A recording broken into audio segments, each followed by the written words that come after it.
মনে করুন ভারতের বিধানসভা নির্বাচন চলছে। সাধারণভাবেই বিশ্বের মানুষের ধারণা প্রতিদ্বন্দ্বিতা করবে বিজেপি, কংগ্রেস, তৃণমূল কংগ্রেস বা সিপিআই। কিন্তু না, বিভিন্ন খবরের শিরোনাম হচ্ছে এবার বিজেপি, কংগ্রেস, তৃণমূল কংগ্রেস এবং সিপিআইয়ের সাথে প্রতিদ্বন্দ্বিতা করছে আরও একটি দল। কলকাতার রাস্তায় স্লোগানে স্লোগানে আকাশ বাতাস কাঁপিয়ে তুলছে একটি দলের জনপাঁচেক নেতাকর্মী। তাদের শোরগোলে মানুষ কান পাতে বাতাসে, আর সেখান থেকেই ভেসে আসে জয় বাংলা, জিতবে এবার নৌকা। কথাগুলো রূপকথার মনে হলেও এটা সত্যি হতে আর বাকি কি। ইতোমধ্যে কলকাতায় স্থাপন করা হয়েছে আওয়ামী লীগের হেড অফিস। ধানমন্ডি থেকে শিফট হয়ে সেটি এখন স্থানান্তরিত হয়েছে কলকাতার রোজডেল গার্ডেনে। সেখান থেকেই পুরোদমে চলছে দল গোছানোর কাজ। নিয়ম করেই প্রতিদিন চলছে দলের মিটিং।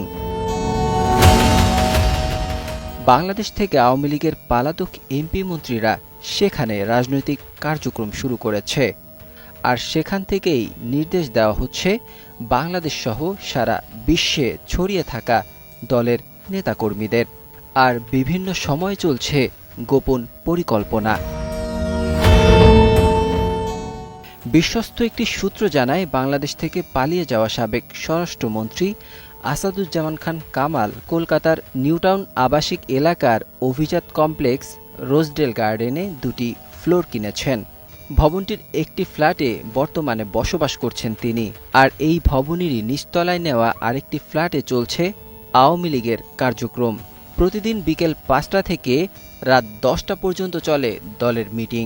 এসব মিটিংয়ে দেখা যায় আওয়ামী লীগের সভাপতিমণ্ডলীর সদস্য ও সাবেক মন্ত্রী জাহাঙ্গীর কবির নানক, আওয়ামী লীগের যুগ্ম সাধারণ সম্পাদক মাহবুবুল আলম হানিফ, আওয়ামী লীগের সাবেক যুগ্ম সাধারণ সম্পাদক আফম বাহাউদ্দিন নাসিম, আওয়ামী লীগের সাংগঠনিক সম্পাদক এস এম কামাল হোসেন, সাবেক উপমন্ত্রী এ কে এম এনামুল হক শামীম, সংস্কৃতি বিষয়ক সম্পাদক অসীম কুমার উকিল, সাবেক সংরক্ষিত নারী আসনের এমপি অপু উকিল সহ আরও অনেককে।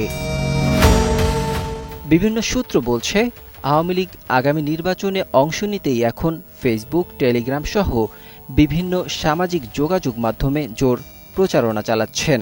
তবে গণ অভ্যুত্থানের ছাত্র নেতারা বলছেন, বিচারের আগে আওয়ামী লীগ জাতীয় নির্বাচনে অংশ নিতে পারবে না।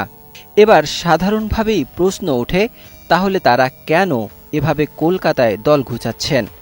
আর কলকাতায় যদি দল গুছানো হয় তা কাজ করবে তো কলকাতায়। তবে কি আওয়ামী লীগ ভারতের পশ্চিমবঙ্গেই নির্বাচনে অংশ নেবে?